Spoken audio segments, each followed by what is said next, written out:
major milestones of childhood and parenthood, potty training. But first, how do you know when it's time to start potty training? Dr. Mallika Marshall is here with some answers for us. How do you know when it's time to start having this conversation with your kid? Conversation. Okay, so first of all, you have to imagine that a child really needs to meet a certain number of developmental milestones before they're going to have consistent success with going potty. And that means they need to be able to communicate to a caregiver that they need to go. They need to be able to get undressed, get on the potty, do their business, wipe, put their clothes back on, wash their hands, and move on, right? So most kids generally aren't ready to do this until they're between 2 and 4 years old. Boys tend to be a little bit slower than girls, and firstborns also tend to do it more slowly. Are the boys slower just because it's a maturity thing, or because...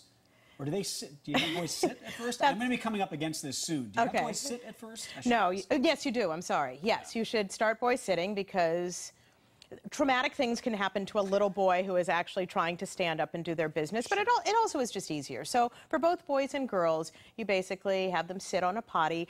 Better to get one that's freestanding and not one that's actually attached to the toilet. But keep in mind that it's a process, and it can sometimes take 6 months before it happens. And there's some starting and stopping. At times they'll go for a week and then they decide, yeah, I like the diaper and I don't want to do that.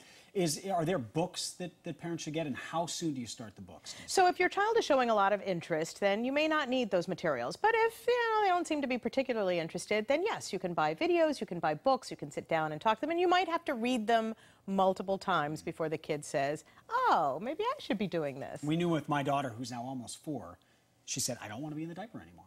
Want to be in the big girl underwear. And that was how we knew.